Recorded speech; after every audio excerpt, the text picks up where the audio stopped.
Alright then, let's do the focusing bits.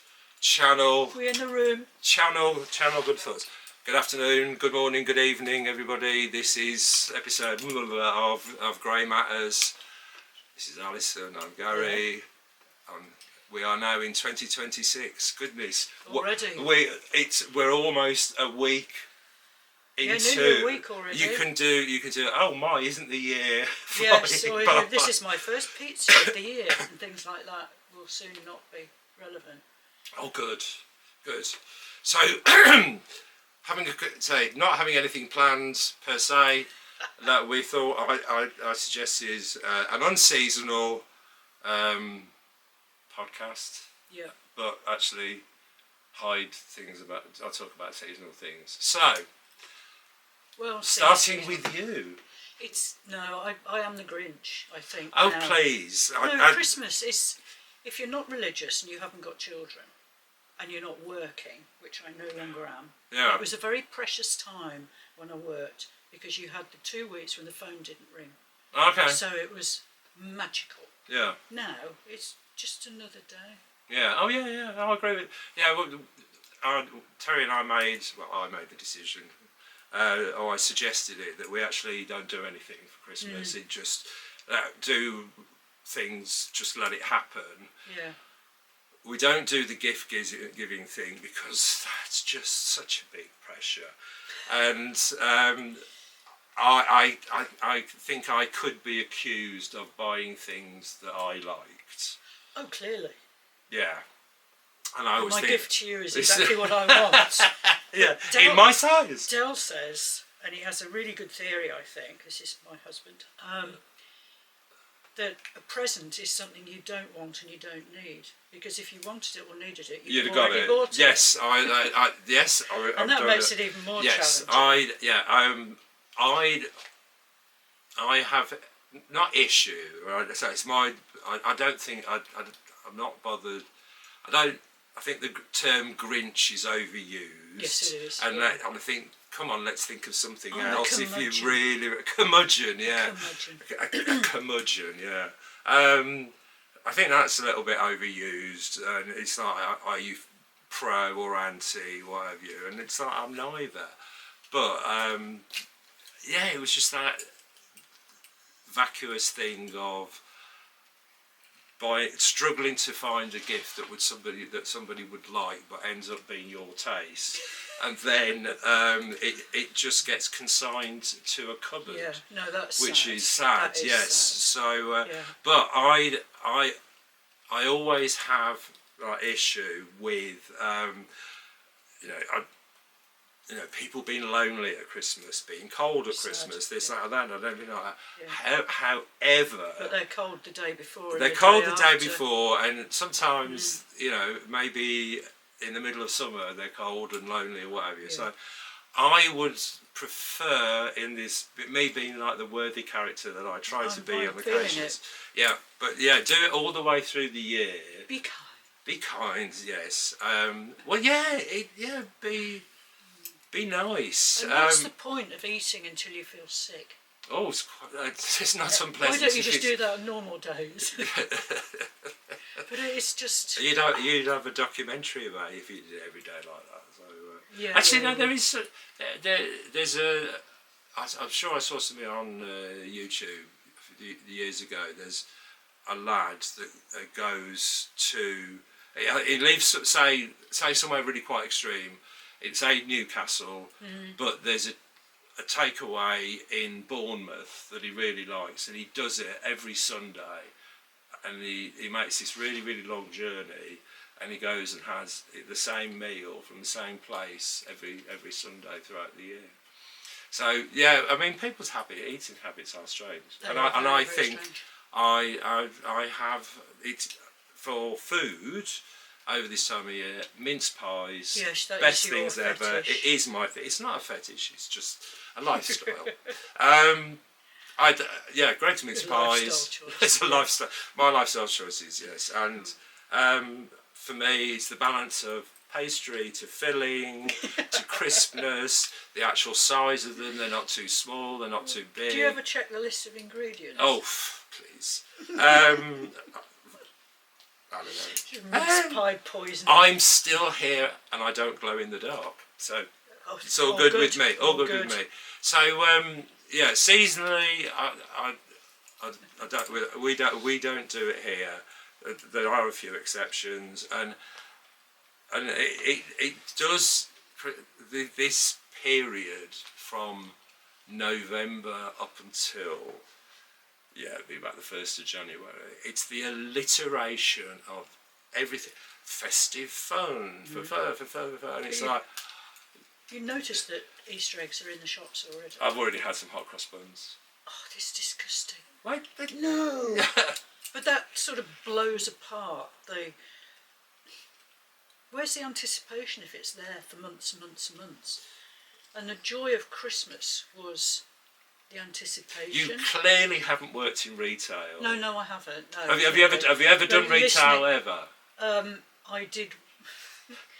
I did one shift in a cafe. Okay.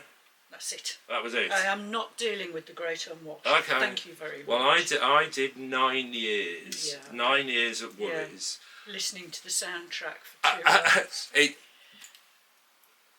There was, I think, while I was working in the early years of working in Woolies. Now That's What I Call Christmas was released, and then I think it was about a year or so later was The Best Christmas Ever. There was a point in my life I could tell you the track listing for all of them. I will say that when I do hear the opening notes of Do They Know It's Christmas, my knuckles do whiten.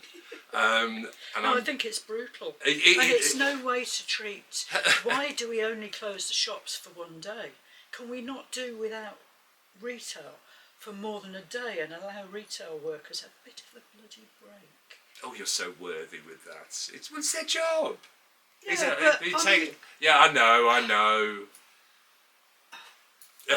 Which comes back to my if you're not religious, if you haven't got children. Yeah, to a degree. Yeah, I know. Yeah. So how do you feel about New Year then? Oh, don't do it. Don't do it. I have had a couple of misfortunes on New Year, and so never to be. No, the best New Year ever I had was starting off in Bethnal Green, going to the Working Men's Social, and Martin was DJing. It was actually the Working Men's Social, but there's two floors, and the downstairs it was the traditional East End pie and mash type. That's such a cliche. Upstairs is a bit more blingy.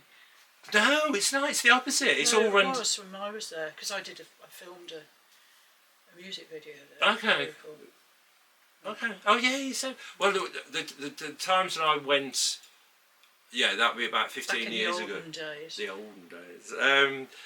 It got the Variety Club Heart, of which there were several bulbs that were either out or smashed, and then the curtain on one side was hanging down. I loved that. I thought that was great. Gritty and urban. That'll be it. Yes. It was kind of cool. I went to the Saint Etienne Christmas countdown, of which I've got the invites in the kitchen, and they were doing 100 songs, and they were DJ. It's like tag DJing, which I've seen a couple of times, and that's pretty damn good because you got to think on your feet. But I'm going to say it's the first time I've ever heard Can't Get You Out of My Head segueing into My Bloody Valentine soon. It absolutely works, and that night I got to dance about 3 feet away from Sarah Cracknell. Okay. Who kind of smiled at me, but I think she was looking at somebody over my shoulder. But that was not. I like. But you say it was downstairs, and there was a guy. There was an old East End bloke doing a really fantastic Frank Sinatra type tribute, and so the music was good. And then going off to a New Year party at Andrew Logan's Shoreditch studio. So it's just. Yes, darlings. Oh gosh, that was brilliant. Yeah, it was a lovely chat with Patrick Wolf in the greenhouse. That used to be propped on. Cannot much. This is obviously why I just go to bed. But yeah, it was really good. I think at 4 o'clock in the morning, Patricia Quinn turned up. There was some. You do realise this is just an excuse for Gary to drop names. Name dropping, darlings. But yeah, that was my. That was a pinnacle. Nothing could match that. So why bother? No, that's and and this year, I think we were in bed by about 10:30. Yeah, I always go to bed.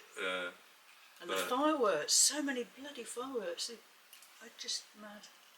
It's. Well, how the cats with fireworks? Because it drives some cats. Sabrina doesn't like them, so she goes and hides under the quilt. I met a guy in the street who was a veteran. Yeah. And he was telling me how his PTSD peaks with fireworks.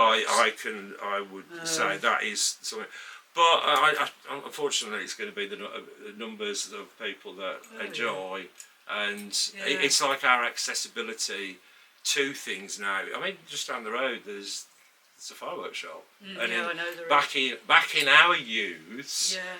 The fireworks shop used to be the news agents, and they'd have a little box. In a box, yeah. And can you still get indoor fireworks? Yeah. Things. Anyway, I'm not a fan of New Year either. It's just another day. Yeah, it is. And the pointlessness of New Year's resolutions. Oh, just do it now. For God's sake. How to set yourself up for a fail. Yeah. And when I used to be a member of a gym. And you'd be overrun with newbies, and you're like, of course, I'll give you a week. Oh, you're so cynical. It's true, though. But accurate. Yeah, I mean, it's that whole it's the worst time. For me, it's that whole sort of kind of cliche-driven thing that you've all got to be up tempo and fab and there's a new year, new me, and it's like, oh my God, there's nothing wrong with the old me. Absolutely, actually. yeah. How could I possibly improve on my fabulousness? Exactly. I don't know. And setting yourself up for a fail, and people, and you get it at times when, not me. I never used to give it any thought, and then you put on the spot, and it's like you've got to do a vox pop about this right straight away, and you've got to come up with something. Yeah. I'm going to save all the otters. From anxiety. You will not. And it is one of those things that it is for me. Well, they say you should share your whatever with people so that you are accountable. Well, then they all know how much you failed. Don't they? Why would you tell everyone? Yeah. Look at me, I failed again. Why would you? Yeah. So just quietly make the changes you need to in bite-sized chunks because they're achievable. You often see like people talking about self-development and things like that. It's like, for me, it's like an ongoing process. Is so you think I need to improve? Yeah. Well, how dare you? Yeah. Yeah. Or you're led to believe that you need to improve. So and then it's all this kind of half-assed spiritual journey. And I think it is. I mean, my daughter, when she was away she was volunteering in Mexico a couple of years ago, and she sent this picture of a sunrise, and. And anybody that knows me is like, when people say they're going to go on a spiritual journey, it means, oh Lordy, you're going to be up at 4 o'clock in the morning watching the sunrise on the beach in Goa. Yeah. Oh, even worse, don't even have your little prayer things or what have you, and blessing some random goddess from somewhere and whatever, looking at bits and pieces of yourself with a mirror. That aspect of me, I'm never ever going to do. The problem is that if there is no point going up a mountain to find yourself because you were there all along. Yeah. All you had to do was look in. And then if you climbed up really massive mountain, you've got to come down. There. Yeah, no gift shop. I looked into myself and lo, there was nothing. This whole vacuous. Yes, no, bucket lists and spiritual journeys. Don't do it. It's like just if people have listened to other things that I've said, it's a common thing with myself that I'm going to embrace whatever comes up. Yeah. And it's like, it's just say yes. Yes, just say yes. I mean, I've said that there are more than one occasions, but fortunately a much lower percentage than the positive things. But it's always and I find also sometimes the negative things they've either not gone as you anticipated, so that means you have to think of something else, which is what is actually, because my initial vision for some of these artworks was going to be, there'll be lights on it, and there'll be this, and there'll be that, and there'll be three-dimensional and things like that. And I actually mocked something up, which you've seen, and it was like, oh my god, the Coco Chanel remove at least 2 or 3 items. So I learned something from that, because I might say my vision. Nothing's wasted. No. I think if you spent your life sitting on your bottom watching television, who's to say that was a waste of your life? Yeah. It's only by someone else's absolutely, judgment. Yeah. It's you must have a set of purpose. Yes. Well, that's me. Yeah. Thank you very much. That's my purpose. Yeah. Yeah. But the negative experiences. Yeah, there've been some real crappy things. You wouldn't be the man you are today. I wouldn't. But and it started thinking, okay, they were pretty bad, but I learned something from it, and it's like I did go away. I wanted time go away, and I shut down completely for about 6 months.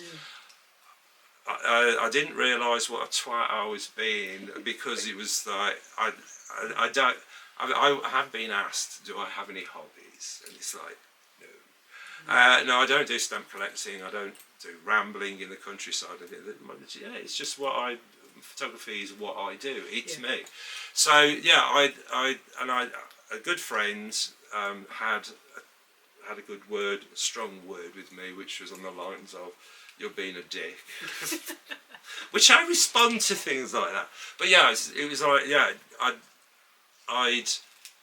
things had not gone as I'd anticipated, and it is a flaky industry. But then it's always, you look back, and you know that you will look back. And, we were so screwed over. What, as teenagers? In business. No, in business. Okay. And it was massively painful at the time. God, but isn't it? Now I look back and I think, well, you were an utter twat. In my language. And I'll never trust you ever again, but you'll never know. Yes. Yeah, I try to be upfront and honest with people, and if I can do this, I can do that. If I can't do that, I will say. It's not like I fight my way through it, but it's when they. People can behave as badly as they want, but I will always do. Yeah. What I think's best. Yeah, integrity. Yeah. Very important. Yes, when I look at myself shaving in the morning, I'm quite content. Oh, you shave every day? God, I realised I hadn't shaved since probably beginning of December. Well, I don't think I'd look as good as you, unfortunately. Yeah. Yes. Well, no, it's down to good maintenance. But shaving every day. Oh, what a tedious thing. Yeah. That was the worst thing about going to a job like working in Woolies, was that having to do that kind of groom thing. And I was telling Terry the other day that when I started, it was suit and tie every day. I miss those days. Yeah, okay. There was one.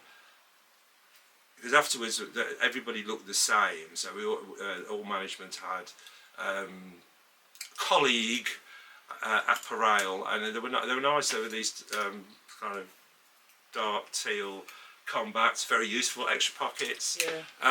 And these quite nice, and they were actually good quality, and they. So yeah, and so on that note, you'll never know anything else about a. We'll talk wool grooming winter. next time. Grooming. We'll talk grooming. That's a good subject. Oh, yeah. Me over and done with in about 30 seconds in the morning. Good night, y'all.